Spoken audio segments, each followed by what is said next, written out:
বস বস দাদু ভাই বস।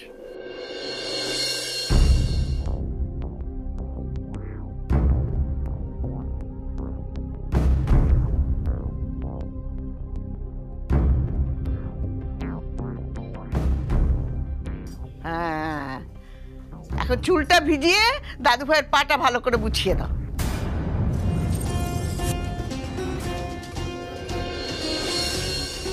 কি হলো কি নতুন নাচবো? হ্যাঁ, দেরি করছো কিসের জন্য? বলি হাতে কি জোর নেই? তোমার মেশো কি দুধ ফল ঘি এসব কিছুই খাওয়ায়নি কোনোদিন?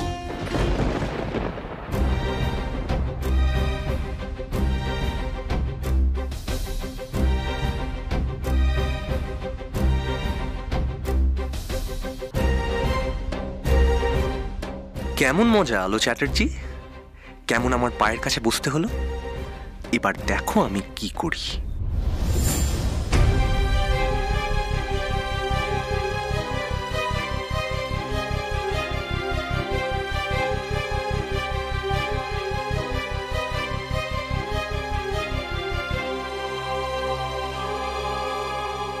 না,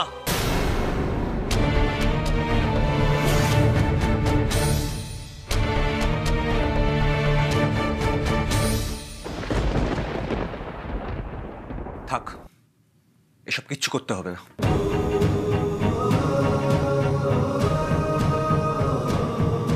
ও কি কথা ছোট দাদু ভাই? হ্যাঁ, নিয়ম রীতি এসব পালন করতে বাধা দিচ্ছিস কেন? আরে বাবা, ও চুলটা ভিজিয়ে তোর পাটা মুছিয়ে দিক, এতে বাধা দিস না, কেমন? বাধা দিস না, দে।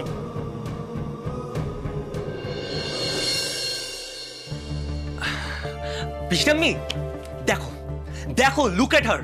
ওর চুলের অবস্থাটা দেখেছো? গ্রামের দিকে থাকতো তো শ্যাম্পু তেল তেল কিচ্ছু মাখেনি, কোনো দিনও মাখেনি। চুলটা একদম খসখসে লাইফলেস চুল। এই চুল দিয়ে আমার পা মোছাবে? না না না না, ও চুলটা দেখো, দেখে মনে হয় গোবর মাটি ফাটি এইসব মাখতো।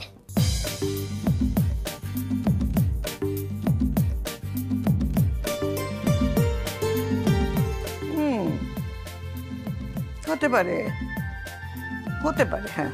পিসিটাম্মি, তুমি খালি একবার ভেবে দেখো, এইরকম চুল দিয়ে যদি আমার পা মোছাতো তাহলে কি হতো? আমার স্কিনে যদি কোনো ইনফেকশন হয়ে যেত, যদি স্কিনটা নষ্ট হয়ে যেত, কি হতো তখন? কি উল্টো পাল্টা কথা বলছো ভাইয়া? হ্যাঁ, ঠিকই তো বলেছি। ওই রকম বাজে খসখসে চুল দিয়ে আমার পায়ের স্কিন মুছে আমি স্কিনটাকে নষ্ট করতে পারবো না, সরি।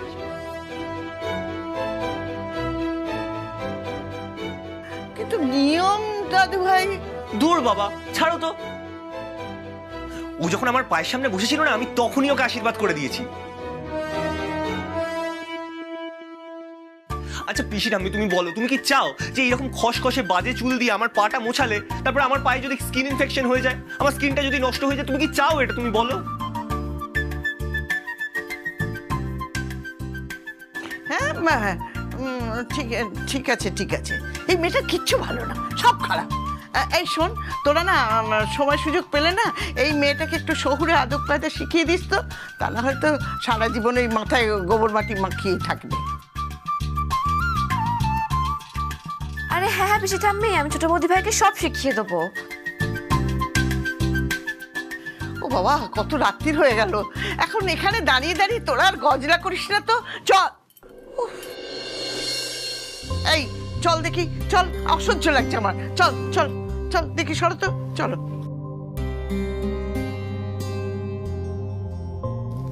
এই দিদি ভাই, কি হচ্ছে আমি তো কিছু বুঝলাম না গো। সেটা আমিও কিছু বুঝতে পারলাম না। ভাইটা যে কি করে কি বলে কিচ্ছু বুঝতে পারছি না। আর বুঝে কাজ নেই তোমাদের, সবকিছু এখন বলা কওয়া বোঝার ঊর্ধ্বে উঠে গেছে। চলো বেরো।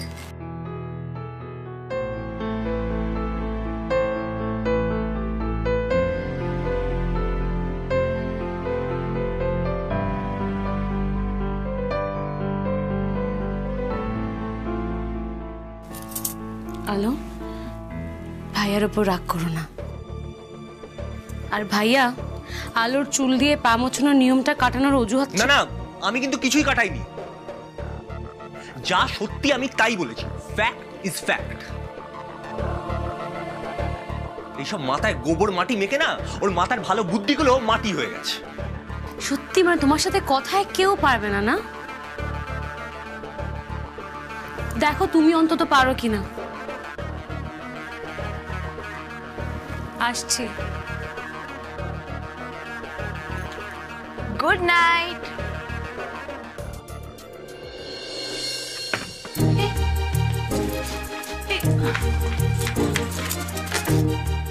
যা, দরজাটা বাইরে থেকে বন্ধ করে দিল। এবার কি হবে? তোর বাবা ভালো লাগে না। এই এক মিনিট, তুমি এইভাবে খাটে বসে পড়লে যে? দেখুন, আমি না সত্যি খুব টায়ার্ড। আপনার সঙ্গে আমার ঝগড়া করার কোনো এনার্জি নেই। আমি এখন ঘুমাবো, প্লিজ আমাকে আর ডিস্টার্ব করবেন না। ঘুমোবে? কোথায় ঘুমোবে? কেন? এই খাটে। মামার বাড়ির আবদার। এই শোনো, এটা আমার ঘর, আমার খাট, আর এইভাবে পট করে আমার খাটে উঠে পড়লে আমার পারমিশন নিয়েছো?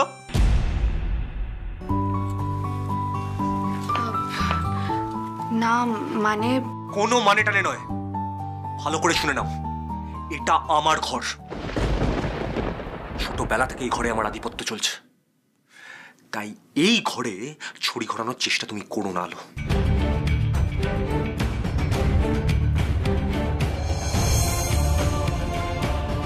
আর শোনো, এই ঘরে আমি আমার গান লিখি, আমি আমার মিউজিক তৈরি করি, এখানে আমি মিউজিকটাকে ফিল করি। এই ঘরে একটা সাইলেন্স আছে, তাই এই ঘরটাকে কুস্তির রিং বানানোর চেষ্টা তুমি কখনোই করো না আলো চ্যাটার্জি।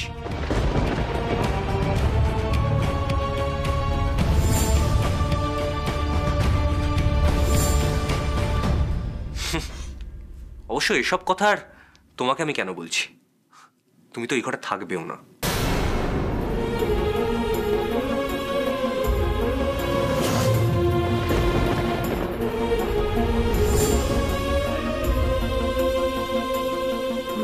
মানে মানে দাঁড়া,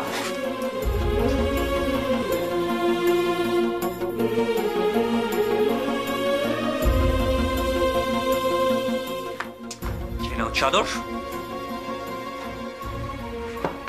আর এই নাও বালিশ। এই ঘরের লাগোয়া একটা ছোট্ট ঘর আছে, ওখানে গিয়ে শুয়ে পড়ো। মানে কিন্তু আমাকে তো বলা হয়েছে যে এই ঘরটা আমার। তাহলে আমি কেন অন্য ঘরে গিয়ে ঘুমাবো? কারণ এই ঘরটা যার, সে তোমায় এই ঘরে থাকতে দিতে চায় না।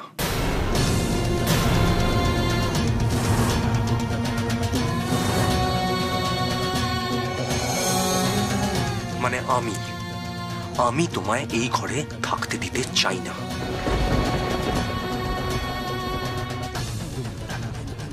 আর শোনো, তুমি বিএমআর কাকিমণিকে গিয়ে বলো আকাশ নিজের বিছানায় হাত পা ছড়িয়ে শুয়ে আছে, আমার শোয়ার কোনো জায়গা নেই, দেখবে ওরাই ব্যবস্থা করে দেবে।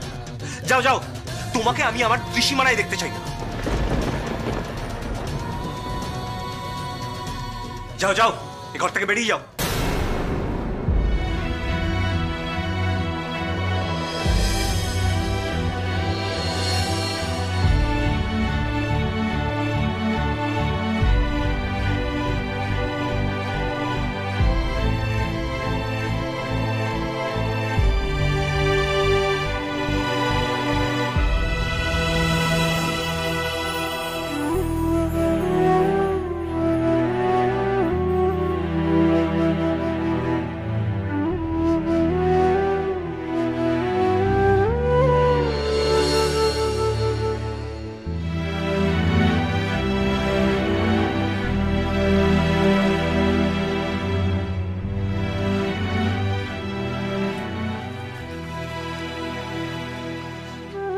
না, আমি যাব না।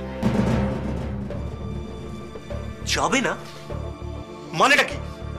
এটা আমার ঘর, আমি যখন বলছি তখন তোমায় যেতেই হবে। আমি যাকে তাকে এই ঘরে অ্যালাউ করব না।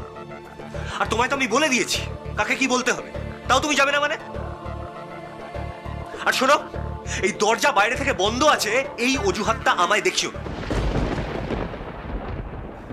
পেছন দিকে আর একটা দরজা আছে, সেখান দিয়ে বেরিয়ে যাও। না, আমি যাব না। যাবে না? মানেটা কি?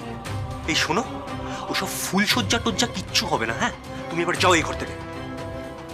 শুনুন, আপনি কিন্তু আমাকে এই ঘর থেকে বেরিয়ে যেতে এভাবে বলতেই পারেন না। পারি, আলবাত পারি, কেন পারবো না? আপনি আমায় বিয়ে করেছেন, আপনি চান বা না চান আমি আপনার বিবাহিত স্ত্রী। তাই আপনার প্রত্যেকটা জিনিসের ওপর সমান অধিকার আমারও আছে। তাই এই ঘরে আপনার ঠিক যতটা অধিকার আছে আমারও ততটাই অধিকার আছে, বুঝেছেন? মামার বাড়ির আবদার। এই শোনো, এই ঘরটা শুধুমাত্র আমার। ছোটবেলা থেকে আমি এই ঘরে থেকে এসেছি। এই পুরো ঘরটাকে আমি আমার হাতের তালুর মতন চিনি। চোখটা বন্ধ করেও আমি বলে দেবো ঘরের কোথায় কোন জিনিসটা আছে। আর তুমি কোথা থেকে উড়ে এসে জুড়ে বসে আজকে অধিকার দাবি করছো? আমি তো কোনো ভুল দাবি করিনি। অবশ্যই ভুল দাবি করেছো। ঠিক আছে, আমি ভুল না ঠিক সেটা জানবার দায় আপনার। আপনি যান, গিয়ে বাড়ির বড়দেরকে ডেকে আনুন, আপনার বিএম, আপনার পিসিমা, আপনার কাকিমণি সবাইকে ডেকে আনুন। ওদের সবাইকে জিজ্ঞেস করুন আমি ঠিক না ভুল, ওরাই বলে দেবে। ঠিক আছে, আমি এক্ষুনি গিয়ে সবাইকে ডেকে নিয়ে আসছি। যান।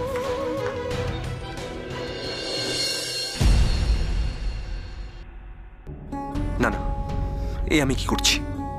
আমি এখন গিয়ে সবাইকে এসব বললে সবাই আমাকেই বকবে আলোকে ঘর থেকে বের করে দিচ্ছিলাম বলে।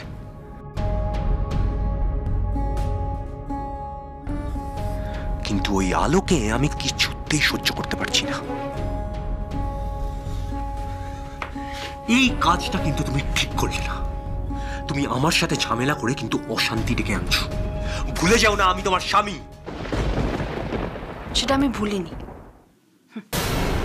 কি কি বললে তুমি? এই শুনুন, আমি সত্যি খুব ক্লান্ত। এক কথা আমি বারবার রিপিট করতে পারছি না, তাই শেষবারের মতো বলছি। আমিও তোমায় শেষবারের মতন বলে দিচ্ছি, এই ঘরে এই খাটে তোমার কোনো জায়গা হবে না।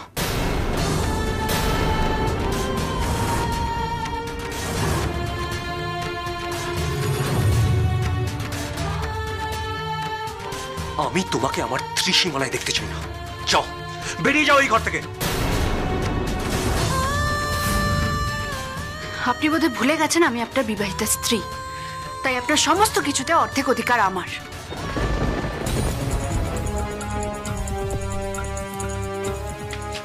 আরে ওখানে কি দেখছো? ওখানে হাত দেবে না। আলো, আলো ওখানে হাত দেবে না। আরে কি হলো? বারণ করছি, আমার কথাটা শোনো। ওখানে হাত দিও না। আলো, আলো ওইসব আমার জিনিসে হাত দেবে না। আলো খবরদার, পেনে হাত দেবে না। আরে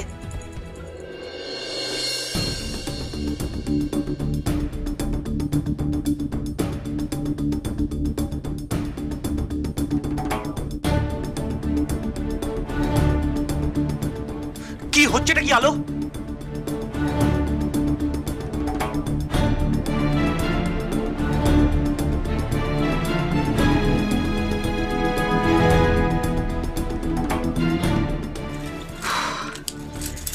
এবার থেকে এই ঘরের অর্ধেক আপনার আর অর্ধেক আমার।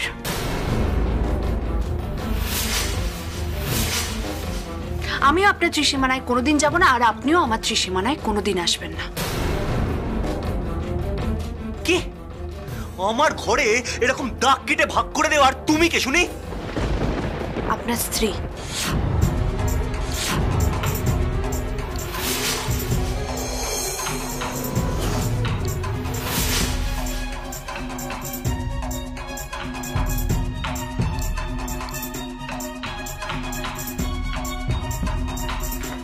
কি আমাকে আমার ঘরেরই একটা ভাগ নিয়ে থাকতে হবে? আমি এর প্রতিশোধ নেব আলো চ্যাটার্জি।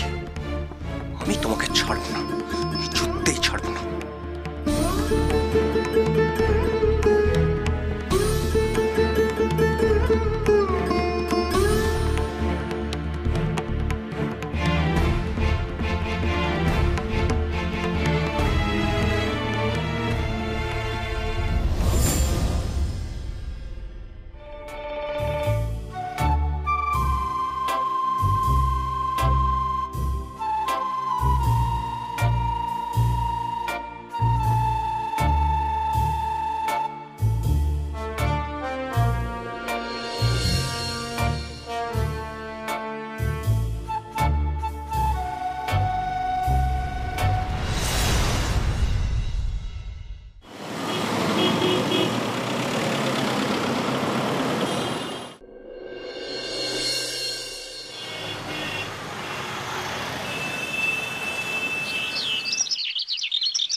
আমি তো ছোট থেকেই তোর সাথে এক ঘরে থেকে এসেছি।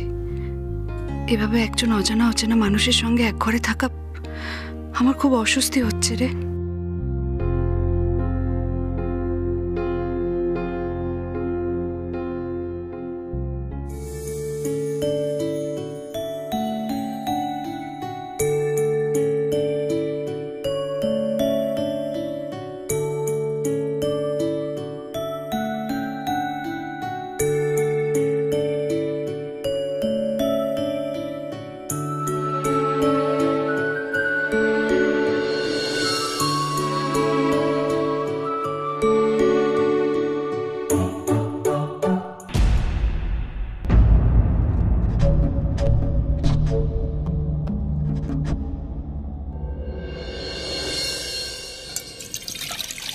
কাকিমণি, ও কাকিমণি বলো না।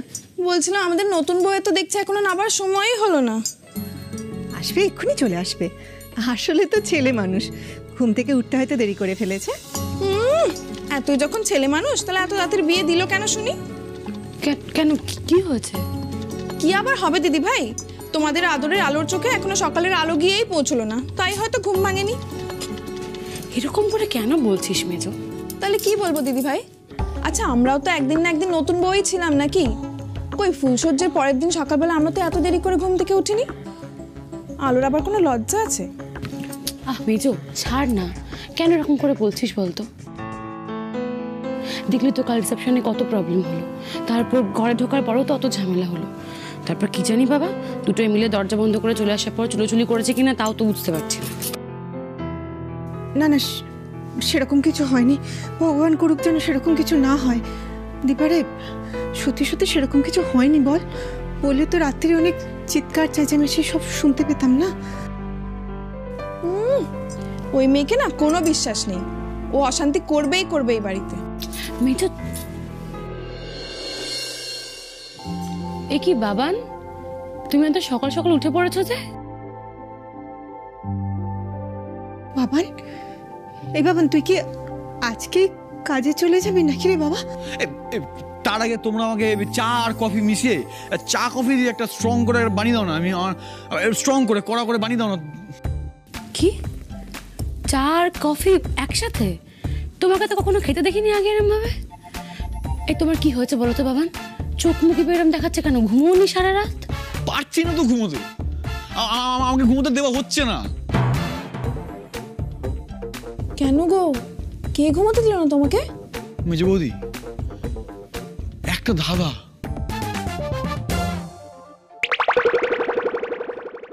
আমাকে ঘুমোতে দিচ্ছে না, কিছুতেই আমাকে ঘুমোতে দিচ্ছে না। ধাঁধা? হ্যাঁ বৌমনি, এই বৌমনি প্লিজ আমাকে একটু হেল্প করো না। তো তুমি আমাকে একটু, তোমরা আমাকে একটু বলে দাও না, মানে এই ধাঁধাটার সলভ কি? হ্যাঁ কি হবে, একটু ক্র্যাক করে দাও না প্লিজ।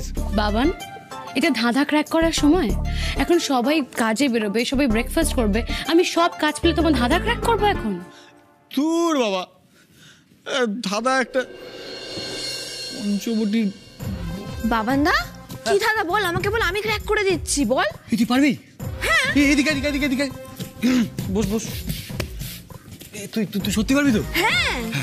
আরে বাবা তুই বল না, ও যদি না পারে তাহলে আমি তো পারতেই পারি। তুই বল, ধাঁধাটা বল, আমি দেখছি, বল। হ্যাঁ তুই পারলে পারতে পারিস। ও হ্যাঁ শোন, ধাঁধাটা হলো। দীপা, আমার ছেলেটা ওরকম করছে কেন রে? কি হয়েছে? কাকিমণি, ওর মনে হচ্ছে কোনো হাওয়া টাওয়া লেগেছে। ওকে না একবার আমার বাবাজির আশ্রম থেকে। থাম না মেজো,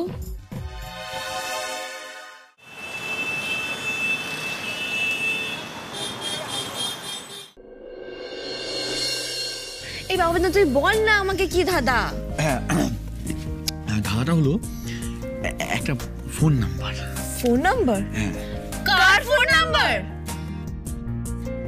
আরে তোর আগে বলতে পারবি কিনা, তারপর আমি বলবো কার নাম্বার। আগে বল না, না বললে বুঝবো কি করে? আচ্ছা আচ্ছা বল বল বল বল বল। হ্যাঁ বলছি, নবগ্রহে গিয়ে পেলাম অষ্টধাতুর মূর্তি। বুঝলি, নবগ্রহে গিয়ে পেলাম অষ্টধাতুর মূর্তি, পঞ্চবটি বনের ভেতর 3 শালিকের ফুর্তি, চারিদিকে শূন্য শুধু, তারপরে তো 2, শেষে পেলাম ষষ্ঠ ঋতু, বলুন দেখি কই, বল না। দাঁড়া দাঁড়া দাঁড়া, আমাকে একটু ভাবতে দে। ভাব ভাব ভাব ভাব। বাবা, এ তো বেশ কঠিন ধাঁধা। হ্যাঁ তো, তাই তো পারছি না। আমার তো সব মাথার উপর দিয়ে চলে গেল। হ্যাঁ আমি হচ্ছে কিছু ভালো বুঝতে পারছি না। আচ্ছা তার আগে বল না এটা কার ফোন নাম্বার? আরে চুপ করে আছিস কেন, বল। আরে রোদটা মুখে পড়ছে বলেই মনে হয় আকাশে তো ছটফট করছে। জানলার পর্দাটা টেনে দেব, কিন্তু তাহলে তো আমাকে এই লাইনটা পেরোতে হবে। কি করি? উনি খারাপ হতে পারেন, তা বলে আমি কেন হব? উনি তো এখন দেখতে পাচ্ছেন না, ঘুমোচ্ছেন। যাই, লাইনটা পেরিয়ে পর্দাটা টেনে দিই।